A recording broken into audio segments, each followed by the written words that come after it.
welcome to another episode of Victorious Kids. I hope you're ready, I hope you've got your dancing shoes on, and super strong, super wonderful, yeah, super trust you, I will trust you, in every circumstance, no matter where I will trust you. Surrounded by waves of your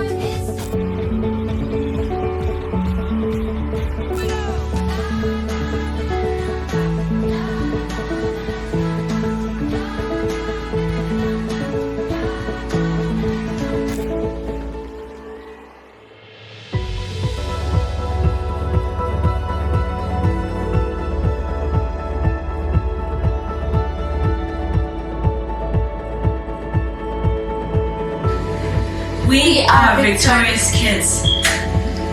Welcome, we are Victorious Kids. Welcome, we are Victorious Kids. Welcome. Yes. We are Victorious Kids.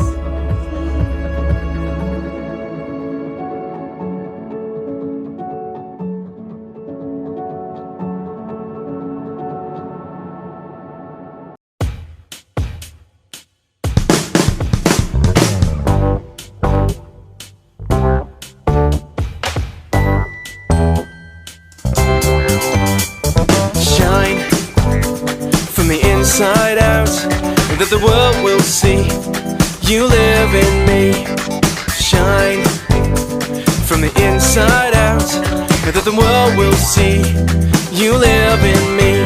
You know me and you love me, you feel me, so send me to shine from the inside out, that the world will see you live in me.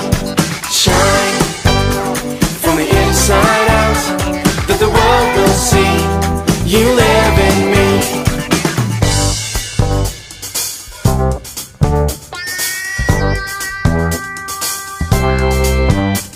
Shine from the inside out, that the world will see you live in me. Shine from the inside out, that the world will see you live in me. Know me, love me, feel me, send me. Know me, love me, feel me, send me. Oh, know me, love me, feel me, send me. To shine from the inside out, that the world will see you live in me. Shine from the inside out, that the world will see you live in me. You know me and you love me, you feel me, so send me. Know me, love me, feel me, send me.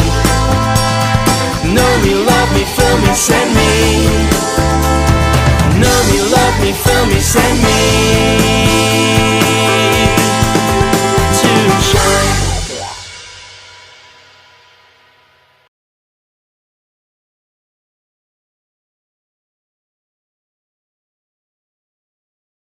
The Bible is a collection of many ancient Israelite scrolls, and together they're telling one unified story.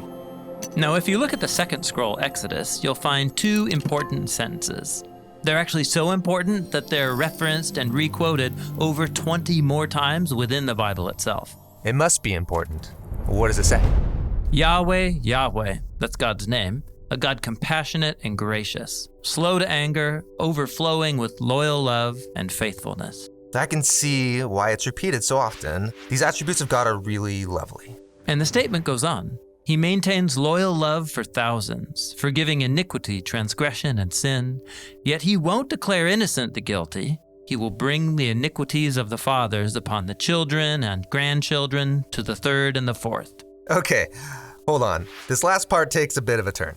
We're first talking about God's love, and suddenly it's about his judgment on grandkids. So, is God merciful or vengeful? Yeah, great question. Let's see these words in a larger context by looking at something important in Genesis, the first scroll of the Bible. There, God chooses one family, the Israelites, from among the nations, and he promises that he's going to rescue the whole world through this family somehow. And Genesis ends with the family of Abraham in Egypt. Then the book of Exodus begins, and this book has two large movements. Right, okay, so this first movement of Exodus, God rescues Israel from slavery in Egypt. And in the second movement, God leads them to Mount Sinai, where they camp out for a year. And God invites this whole nation into a partnership called a covenant, so that they can be shaped by his values and character. And represent God to all the other nations. Exactly. Now, this whole Mount Sinai movement in Exodus can be broken up into 4 literary units. First, there's the actual ceremony where the Israelites agree to be God's partners. And God sets up the terms of the relationship, starting with the 10 commandments. The first 2 are, Don't give your allegiance to other gods, and don't make any idol images of God. Seems simple enough. after that, God shows Moses detailed blueprints for building this sacred home so that God can come and live among them. Oh, right, and then comes a really long narrative about the building of that sacred home. But you missed something. Right in between these sections is the story that has our description about God's character. The story begins with Moses going up on the mountain, writing down the partner agreement, as the Israelites are at the base of the mountain, violating the first 2 commands. That's ridiculous. They're breaking the covenant vows while the ceremony is still going on. Yes. And so God is hurt and angry, and he warns Moses that this betrayal will keep on happening. God is ready to call it quits. But what about his promise to rescue the world through them? Yeah, exactly. This is what Moses brings up. And so, what is God going to do? Should he end the partnership, which would be fair? Or will he be faithful to his promise to Abraham and show them mercy? Yeah, exactly. Now, look back at the words that we began with, and you'll see they're about this very tension between God's mercy and his justice. Okay, so the statement opens like this: a God compassionate and gracious. In Hebrew, this line has 3 words that rhyme: El Rahum V'Chanun. And the line overflowing with loyal love and faithfulness matches the first, as it also has 3 Hebrew words: Rav Chesed V'Emet. Each of those lines have 2 attributes of God, and they surround a 5th attribute, that God is slow to anger. Right. Now, that's the first half of this description of God. Then comes the second half. God maintains loyal love for thousands. And how is he going to remain loyal to people who keep rebelling against him? By forgiving iniquity, transgression, and sin. But God's forgiveness doesn't mean people can just do whatever they want. Right. God's mercy is balanced in what follows. Yet he won't declare innocent the guilty.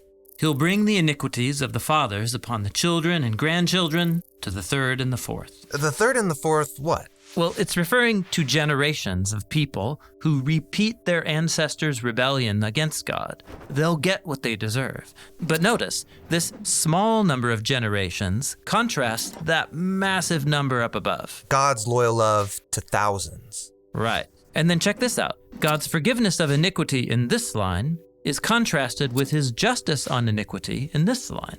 Okay, and all those lines are surrounding a central line here about God's justice. He will not declare innocent the guilty. So while God is slow to anger, he is also just. Right. This is the tension that these 2 sentences are exploring.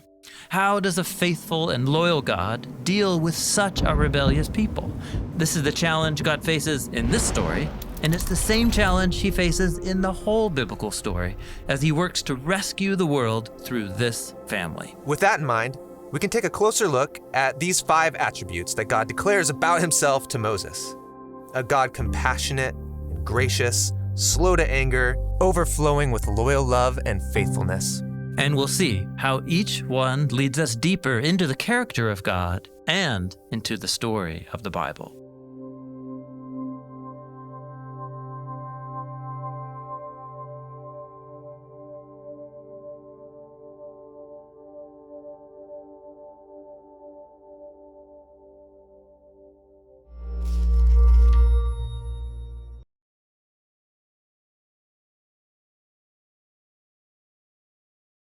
One day, Jesus took 3 of his disciples, Peter, James, and John, with him. The disciple named John was not the same person who baptized Jesus. They went up on a high mountain by themselves to pray. As Jesus was praying, his face became as bright as the sun. His clothes became as white as light, whiter than anyone on earth could make them. Then Moses and the prophet Elijah appeared. These men had lived on the earth hundreds of years before this. They talked with Jesus about his death, because he would soon die in Jerusalem. As Moses and Elijah were talking with Jesus, Peter said to Jesus, "It is good for us to be here. Let us make 3 shelters, one for you, one for Moses, and one for Elijah." But Peter did not know what he was saying. As Peter was talking, a bright cloud came down and surrounded them. Then they heard a voice coming from the cloud. It said, "This is my Son, whom I love. I am pleased with him. Listen to him." The 3 disciples were terrified and fell on the ground. Then Jesus touched them and said, "Do not be afraid. Get up." When they looked around, the only one still there was Jesus. Jesus and the 3 disciples went back down the mountain. Then Jesus said to them, "Do not tell anyone yet about what happened here. I will soon die and then come back to life. After that, you may tell people." Hey guys, welcome to another episode of Victorious Kids early in the morning. Hope you had your breakfast. Hope you're ready to move around, shake about. Because we're going to get to moving, dancing. We've got a new song for you. Someone requested it. They know who they are. If you guys have other requests, send them our way. You can write it down in the description in the comments, or you can email the fountain email. It's going to pop up. But yeah, get ready to dance.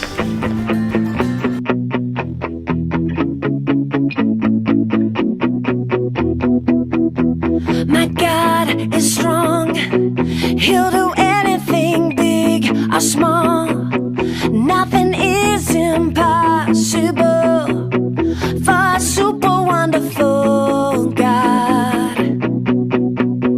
Every day I can know God is always there for me and my family.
nothing is impossible for a super wonderful God. Every day I can know God is always there for me and my family. Every day I can know greater is the one who lives inside me. Super big, super strong, super wonderful God. Super big, super strong, super wonderful God.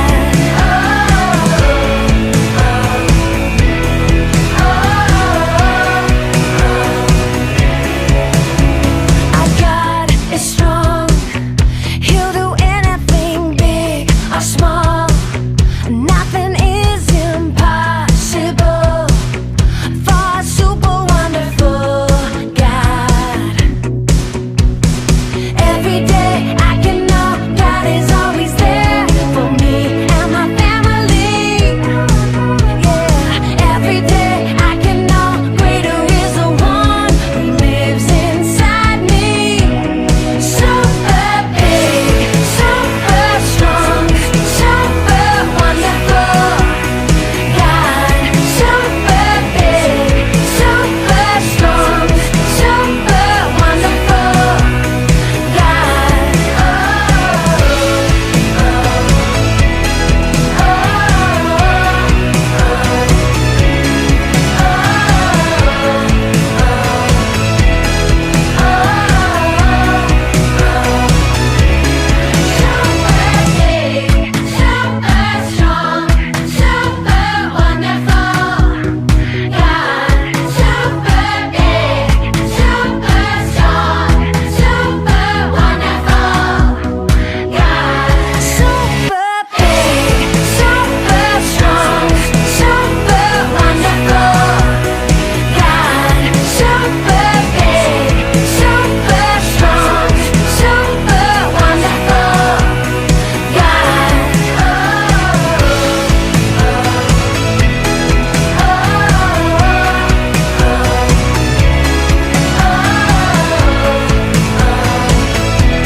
Thank you.